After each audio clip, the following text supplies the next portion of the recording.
Buenos días, chiquillas. Buenos días, cabros.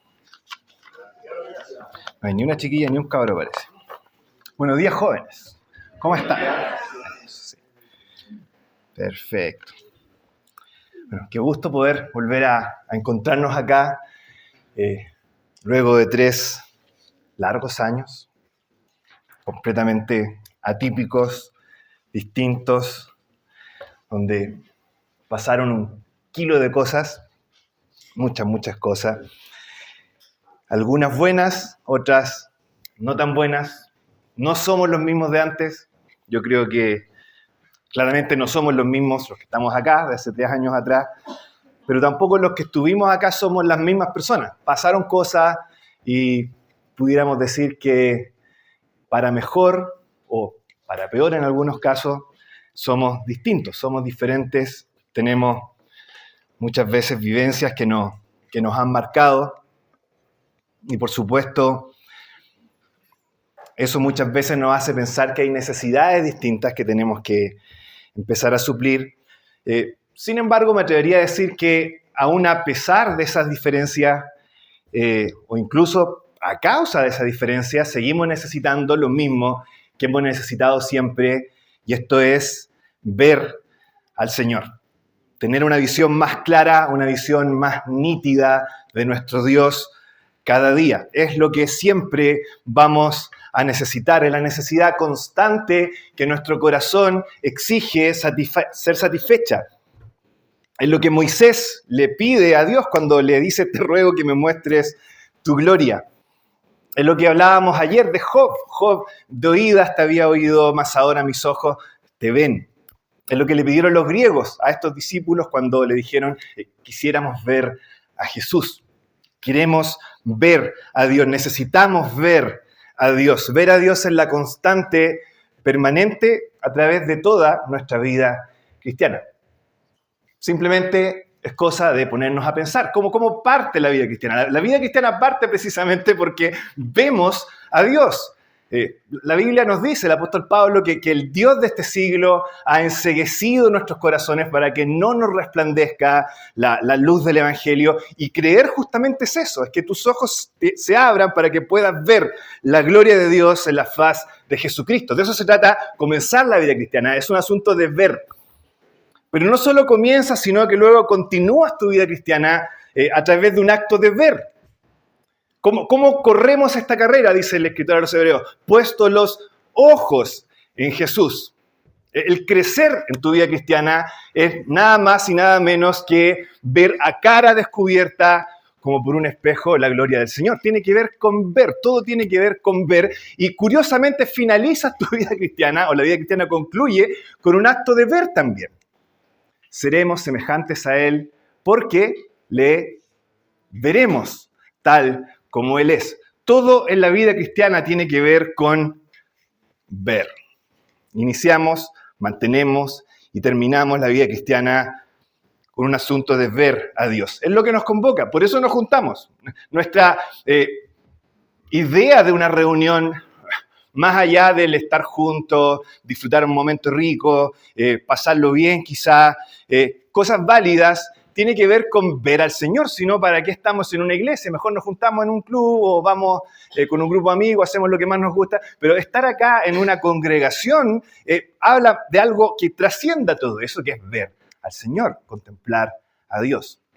Eso es lo que nos mueve, eso es lo que nos convoca. Y justamente de eso es que quisiera que habláramos, al menos durante estos días de esta semana, en esta primera parte. Vamos a tener unos momentos. Mi idea es, más que enseñanzas, que podamos meditar por un tiempo, una serie de meditaciones que tienen que ver con esto, con contemplar a Dios, con contemplar al Señor. Y vamos a usar de base una, probablemente de las visiones más extraordinarias de Dios que está descrita en las Escrituras.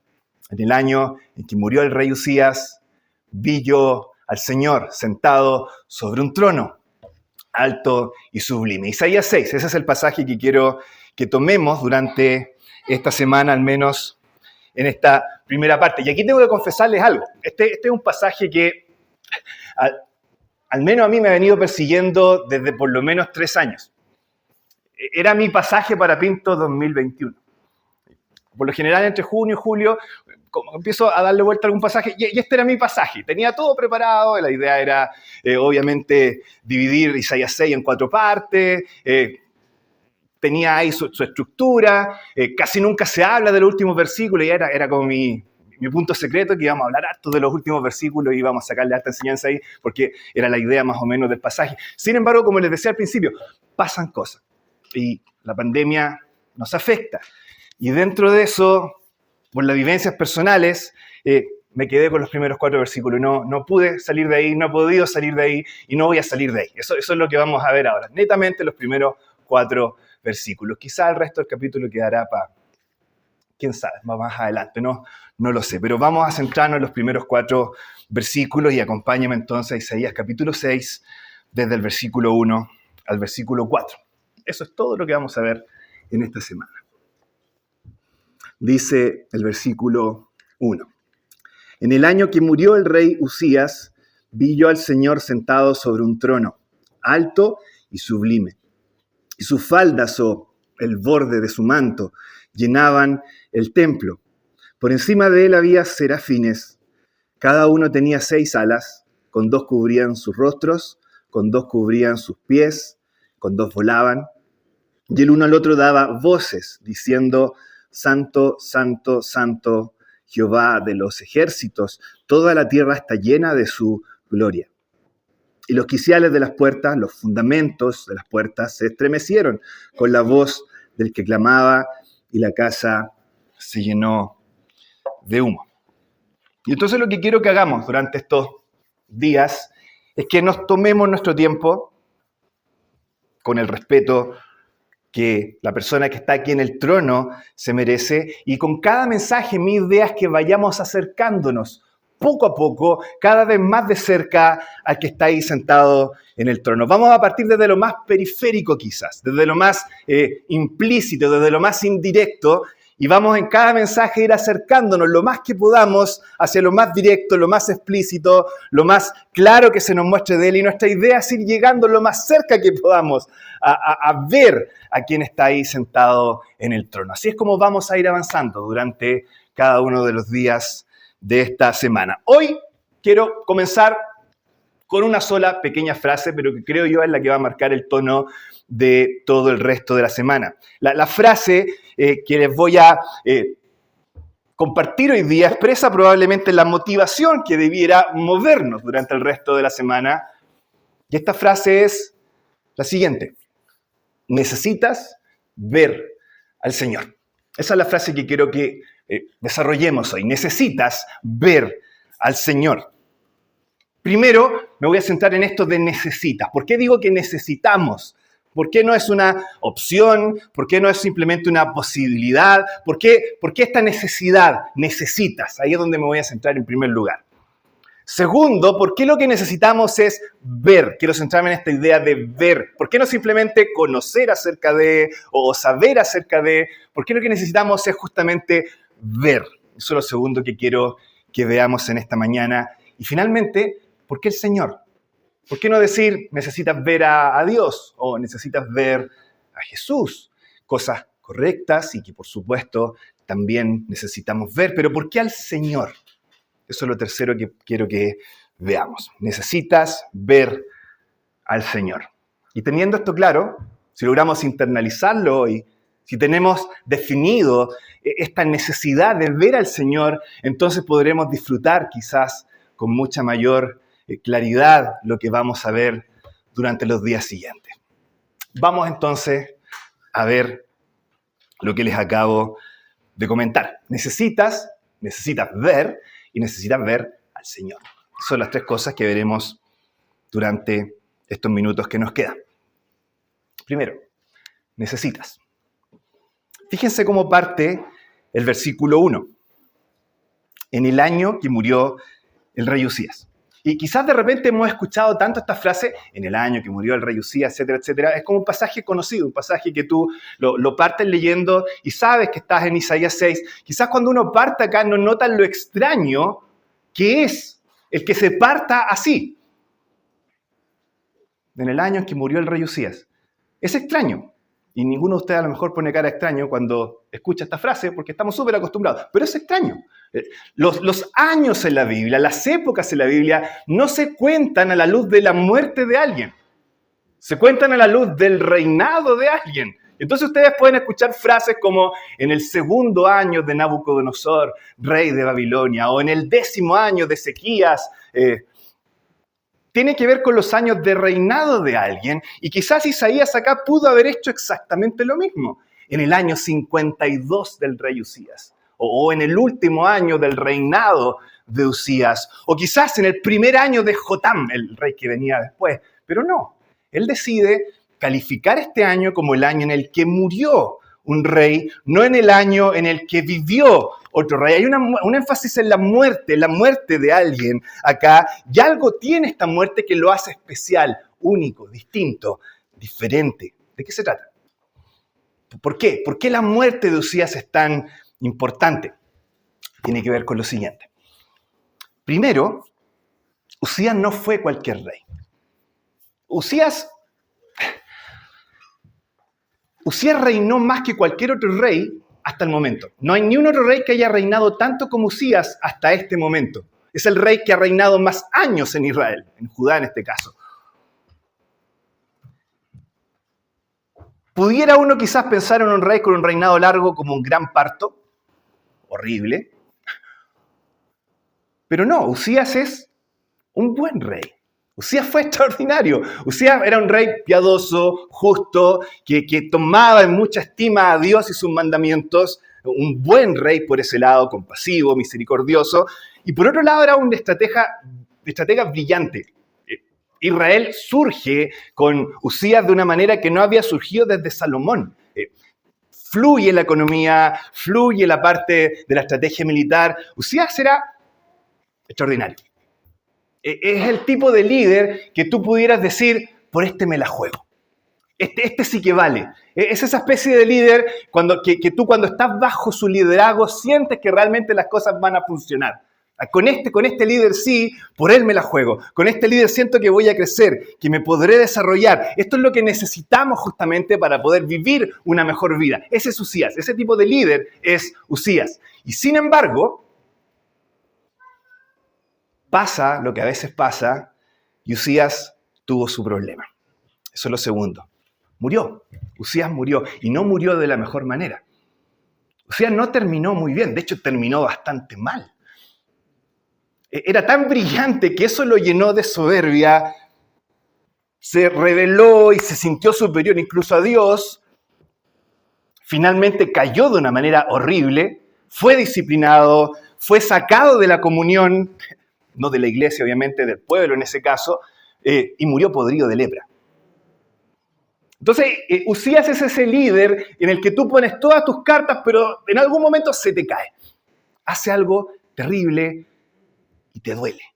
Te duele. Esa persona en la que tú habías confiado, en este sí, con este salimos para adelante, con este logramos lo que queremos, y se cae. Falla. Hace algo horrible y te llega.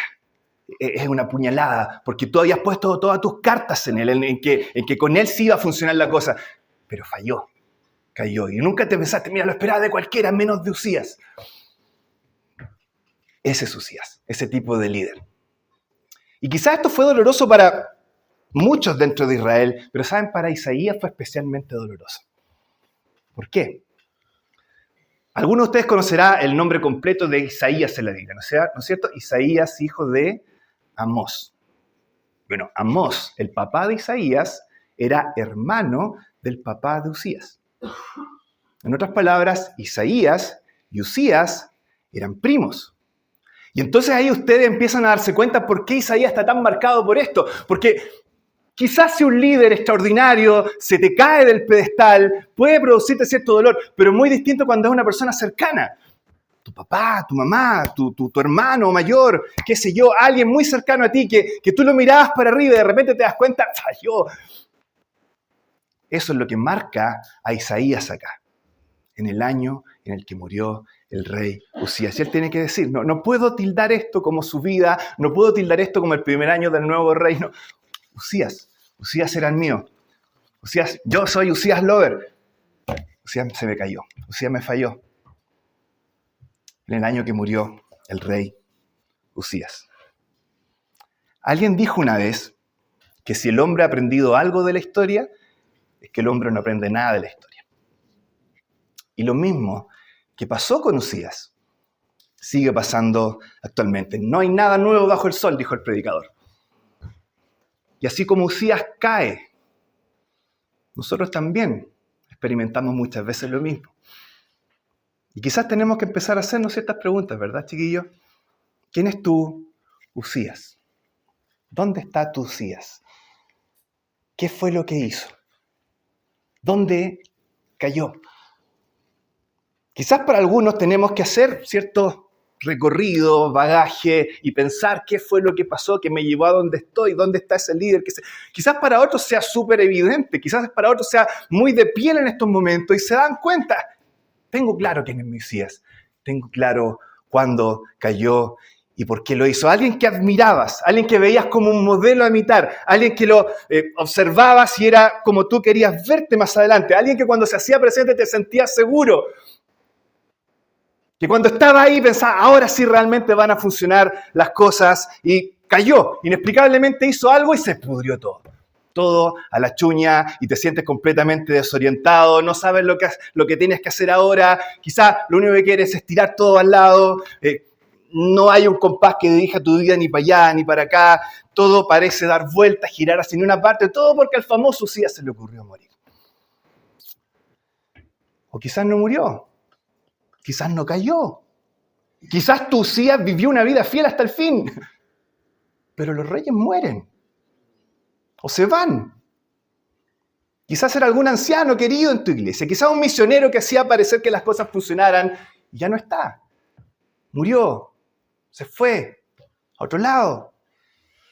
Y ahí está, me parece que la vida de tu vida cristiana no tiene cabeza, es un cuerpo sin dirección, es un cuerpo sin cabeza, y ahora no sabemos qué vamos a hacer, no sabemos cómo esto va a funcionar, no sabemos qué vamos a hacer de aquí en adelante, porque al famoso sí ya se le ocurre morir. Y ahí estamos. Y entonces, chiquillos, tenemos que recordar, los reyes mueren, los líderes caen. Y eso tenemos que entenderlo. Ahora, necesitamos sacar nuestros ojos hipnotizados muchas veces de esos líderes que nos hacen mirarlos solo a ellos. Necesitamos darnos cuenta que esas personas que son buenas personas muchas veces no son un fundamento firme, son arenas movedizas. La cabeza de la iglesia no está en la persona que tú mirabas para arriba, la cabeza de la iglesia es Cristo. Y muchas veces nos olvidamos de eso. Y está esa persona que es tu fundamento y muchas veces ese fundamento se cae y tu vida espiritual corre riesgo cuando eso pasa. Así que necesitas darte cuenta que por ahí no va la cosa. Necesitamos ver otro fundamento. Necesitamos asentarnos sobre otro fundamento y ese fundamento es nuestro Dios. Nuestra vida espiritual está en juego. Por lo tanto necesitas, hermano, hermana, necesitas ver al Señor. Eso es lo primero. Nuestra vida espiritual está en juego. Necesitamos ver al Señor. En segundo lugar, necesitas ver. Ya sabemos ya que esto es algo necesario. Nuestra vida espiritual está en juego cuando muchas veces sin quererlo ponemos todas nuestras cartas, todas nuestras fichas en cierta persona que puede ser muy buena, pero que no es Jesús, pero que no es Dios, pero que no es el Señor. Necesitas cambiar esa perspectiva. Eso es lo primero que quisiera dejarles en esta mañana. Segundo, necesitas ver. Fíjense ahora en segundo lugar en el pasaje, el lugar en el que Isaías tiene esta visión de Dios. ¿Dónde tiene la visión Isaías? Esa es la pregunta. ¿En qué lugar? Y el lugar se nos menciona, quizá un poco indirectamente, quizá un poco de manera bastante implícita, así casi al pasar, pero está al final del versículo 1. Fíjense cómo termina el versículo 1. Y sus faldas, las del Señor, el borde de su manto, dice, llenaban el templo. Exactamente, el templo. Isaías está, en otras palabras, en el templo acá. Y tú te preguntarás, ¿el templo de Salomón? Y la respuesta es sí y no. Porque en realidad esto es el templo de Salomón, estamos de acuerdo, pero al mismo tiempo no es el templo de Salomón. Aquí lo que está pasando es que Hay dos estructuras muy similares que en este momento, en el momento de esta visión, están colapsando entre sí. ¿Qué pasa acá? Resulta que en la Biblia se nos dice que el tabernáculo en primer lugar y por ende luego también el templo fueron diseñados como una copia en miniatura, como una copia imperfecta de un diseño original. Y ese diseño original era nada menos que el lugar donde habita Dios. El templo, el tabernáculo, es una imagen imperfecta y en miniatura del trono de Dios. Y entonces lo que está pasando acá en Isaías 6, fíjense lo siguiente, es que este santuario terrenal, el templo de Salomón y el santuario celestial donde realmente habita Dios, están juntándose, están de repente traslapándose y colapsando en una sola entidad, y Isaías es capaz de ver cómo esto colapsa y observa lo que está pasando, observa una dimensión que normalmente no observamos, pero que no es menos real, ojo ahí, es de hecho la más real de todas, el lugar donde Dios mismo está, pero esto está colapsando en una sola instancia, y entonces así como esto colapsa, la mente de Isaías también colapsa. Y Isaías en este caso, si ustedes leen los versículos siguientes, está en shock. Isaías está colapsado, no puede creer lo que están viendo sus ojos. Y esto es lo curioso, fíjense en lo siguiente, ¿saben por qué está Isaías en un colapso mental acá? Porque está viendo a Dios. Curioso, ¿verdad? ¿Dónde está Isaías? En el templo de Dios, el lugar donde Dios manifiesta su presencia, y aún así, Isaías yendo al lugar donde Dios manifiesta su presencia, cuando ve la presencia, colapsa. Es irónico, porque precisamente si tú vas al lugar donde vive alguien es para ver a ese alguien. Y sin embargo Isaías, como muchos de nosotros, si somos honestos, se dirige a la presencia de Dios y lo último que se espera encontrar en ese lugar es con Dios. Extraño, ¿verdad? Probablemente Isaías fue a ese lugar como muchas veces había ido. Probablemente esperaría encontrar algunos conocidos en ese lugar y probablemente sería perfecto. Quizás encontrar algunos seres queridos en ese lugar y también sonaría perfecto, pero ver a Dios. De repente pasa algo que es lo que debería pasar. Isaías no sabe qué hacer. Quizás Isaías esperaría ser animado en ese lugar, y está bien. Quizás tener un poco de inspiración en ese lugar, y está bien. Quizás tener una experiencia cercana acerca de Dios, también está bien. Pero no, Isaías ve a Dios y colapsa. ¿Y no les pasa de repente que nosotros somos bastante similares? Vamos al local. ¿Cómo que? Local. Y en realidad estamos dirigiéndonos a la presencia de Dios y al último que esperamos encontrar es a Dios. Es irónico, es extraño. Es como que yo le hablara a Andrés y le contara, ¿sabía Andrés? El otro día fui a la casa del Erwin y estábamos pasándola súper bien y de repente vi al Erwin. Fue terrible, así como, pero obvio, fuiste a la casa del Erwin, tenías que ver al Erwin. Pero pasa, ¿verdad? Vamos delante de la presencia de Dios y a la última persona que esperamos ver es a Dios. Somos como Marta, nos llenamos de cosas que hacer, que son las cosas de Dios, pero nos olvidamos de Dios. Y entonces ahí estoy yo, un domingo más, en la presencia del Señor, mostrando mi gran fidelidad. Y quizás me espero tener una bonita y linda experiencia espiritual, ¿verdad? Conocer nuevas personas, saludar a los que ya conozco, que me gusten las cosas que se cantan, que me sienta inspirado por ellas, sentirme estimulado con un buen mensaje inspirador y retirarme satisfecho en mi casa con una linda experiencia espiritual. ¿Pero vemos a Dios? Puedes tener la cabeza llena de ideas doctrinales correctas. Puedes haber vivido todas las experiencias correctas en los campamentos correctos. Puedes haber tenido la asistencia a más altas reuniones durante tu vida. Tu vida puede ser la vida perfecta, pero ¿has visto a Dios? ¿Realmente has visto a Dios? Chiquillos, si mi vida, si tu vida es suave, superficial, liviana, simple, si tu vida ha sido así hasta el momento, si nunca has tenido que vivir, que tus fundamentos se remuevan debajo de tus pies, si nunca se te han muerto Usías, si tu vida nunca ha sufrido una crisis, de verdad crisis, entonces quizás te basta una linda experiencia espiritual. Pero si Usías se murió, tu linda experiencia espiritual no vale nada. Necesitas ver a Dios. Tu linda experiencia espiritual, en el momento de la crisis, te va a fallar. Y tu vida cristiana va a colapsar. En esos momentos no basta una linda experiencia espiritual. Tienes que ver y ver al Señor. Necesitas ver. Eso es lo segundo que quería comunicarles. Finalmente, tienes que ver al Señor. Necesitas ver al Señor. Después de todo, así es como termina la oración en el versículo 1, ¿verdad?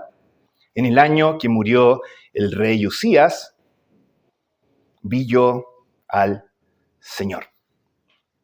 Quizá en una lectura un poquito rápida uno podría decir, sí, bueno, en realidad lo que aquí Isaías me está intentando comunicar es que vio a Dios. Obvio, ¿no es cierto? Y obviamente es una idea profunda en sí, una idea que quizás pudiéramos sacarle una gran, de repente, enseñanza o más de alguna enseñanza. Isaías está viendo a Dios, pero aquí hay algo más. Aquí hay algo más que necesitamos entender en este caso y que tiene que ver con lo siguiente. Resulta que Isaías perfectamente podría haber dicho, en el año en que murió el rey Usías, vi yo a Elohim, el nombre genérico de Dios. Y todos hubiéramos entendido a qué se refería con esa frase, vi yo a Elohim. Pero no dice eso. Dice otra cosa. Quizás pudiera haber dicho Isaías, en el año en que murió el rey Usías, vi yo a Yahvé.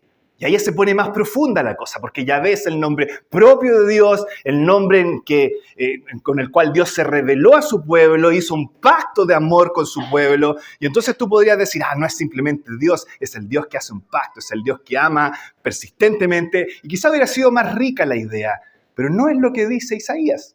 Isaías no dice, vi yo a Elohim o vi yo a Yahvé. Lo que dice Isaías acá es, en el año en el que murió el rey Usías, vi yo a Adonai, el soberano, el rey, el que está por encima de todas las cosas, el que tiene completo dominio sobre todo el universo. Ese es el que fue el que vivió ahí. Y no lo dice una sola vez. Isaías está tan aplastado por esta sensación de que está ahí es Adonai, el soberano, el Señor, que lo menciona incluso 2 veces más en el mismo capítulo. Versículo 8, por ejemplo, Isaías dice que después oyó la voz de Adonai que decía. Y luego en el versículo 11, él mismo pregunta, ¿hasta cuándo Adonai? Para Isaías, ver al Señor es lo que cuenta acá. No es cualquier visión. No es una visión de Dios quizás en otras facetas solamente. Está viendo a Adonai, al soberano. ¿Y qué tiene de extraordinario esto? Lo extraordinario está en el momento en el que Isaías está viendo esto. Volvamos a Usías por un momento. Usías es el supuesto Adonai. Es el Adonai fáctico, es el Adonai en la práctica, es tu soberano en el día a día. Ese que tú nunca dirías, no, él es el soberano, pero lo es. Ese que tú nunca reconocerías que es tu verdadero Señor, pero lo es. Porque tu día a día lo vives mirando a esa persona y teniéndolo como tu patrón. Y si él cae, tú también caes. Y entonces Isaías está diciendo acá, en el año en que cayó mi supuesto soberano, Dios decidió revelarse como el verdadero soberano. El verdadero soberano se está haciendo presente en este caso, y eso, dice Isaías, es lo que hace toda la diferencia. Yo tenía cierta perspectiva, está diciendo Isaías, yo tenía cierta visión, y ahora la reconozco. Usías cayó. Parecía que no había cabeza que gobernara esto en mi vida. Pero ese momento me sirvió para darme cuenta de que hay otra perspectiva, una perspectiva superior. Está mi supuesto soberano que cae. Y en ese momento yo me doy cuenta que hay un verdadero soberano que está por encima y Él es el Señor.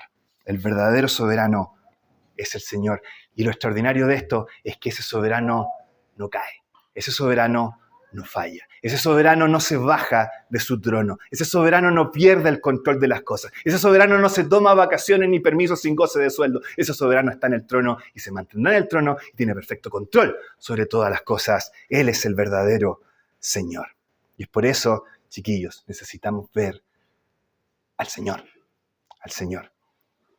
Nuestros Usías mueren. Y cuando nuestros Usías mueren, el mundo parece contorsionarse y perder el sentido. Yo no sé cuál es el rollo de ustedes ahora, no tengo idea.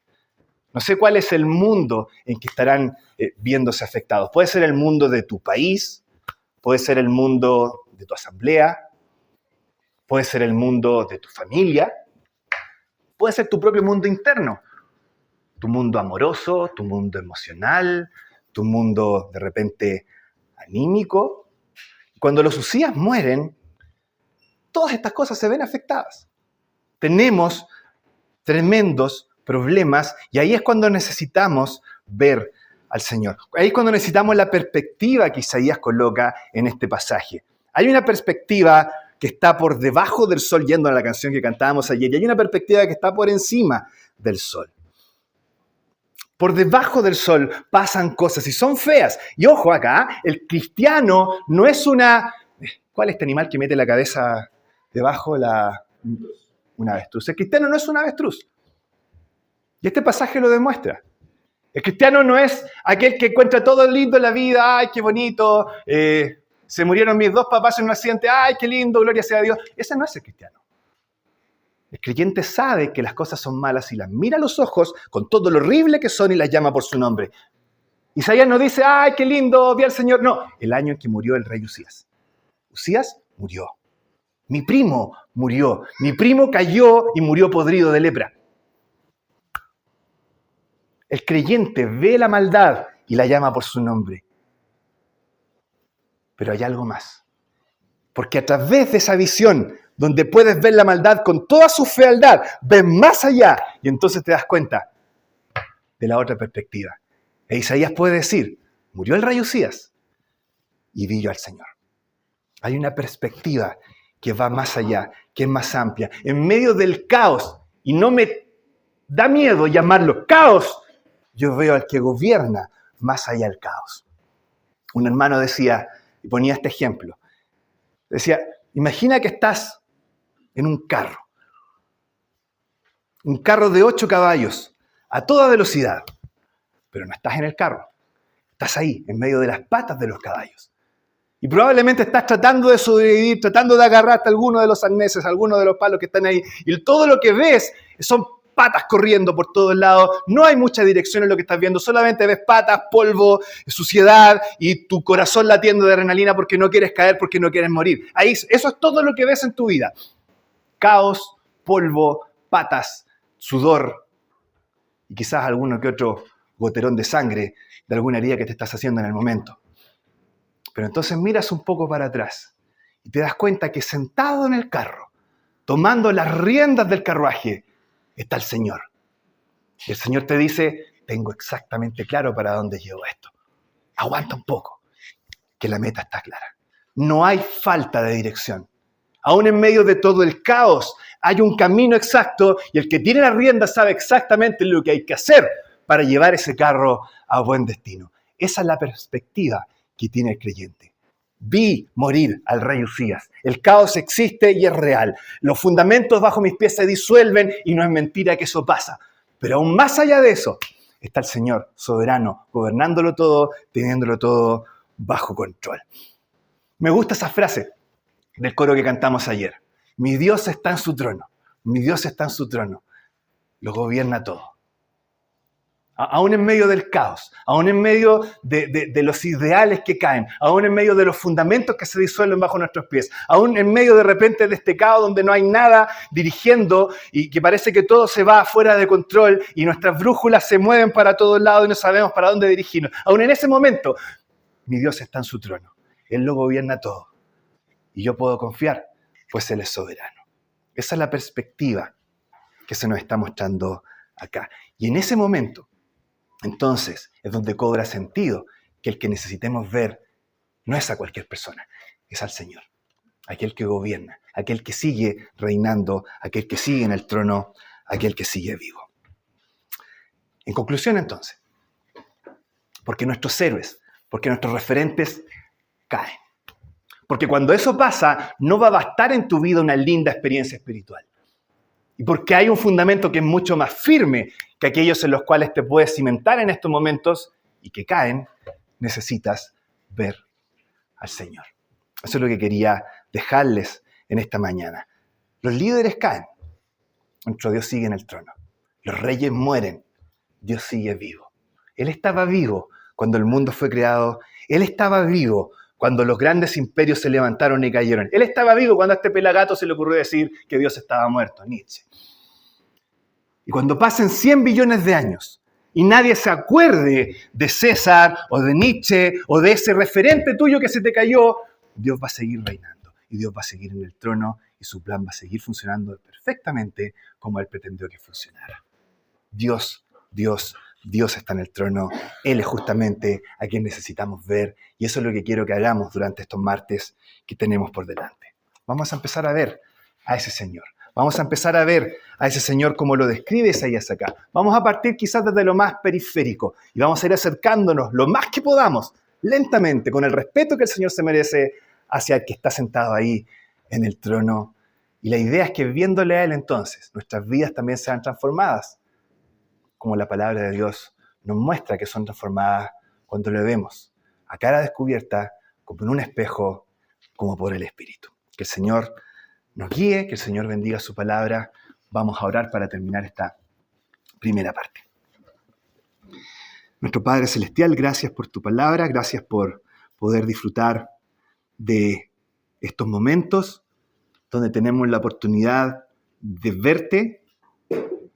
Tú eres tan visible, aun cuando tu palabra nos dice que a Dios nadie le vio jamás, tú te haces visible de una manera tan clara y transformadora para nosotros. Nuestro problema es nuestra propia ceguera, nuestro problema es nuestra propia indiferencia, nuestro problema es nuestro corazón duro, que es incapaz de emocionarse por lo más emocionante que eres tú, y es tan fácil de ser llevado por otras cosas que son mucho más mediocres que tú. Y es por eso que rogamos que en esta semana tú remuevas esa ceguera y nos permitas verte. No es algo que puedo lograr yo, no es algo que podamos lograr nosotros, es algo que puede lograr tu Espíritu. Y es por eso que dejamos todo esto bajo la guía de tu Espíritu, para que tú nos guíes y nos permitas verte, disfrutarte y ser transformados por ti. En el nombre de nuestro Salvador, nuestro Señor Jesucristo. Amén.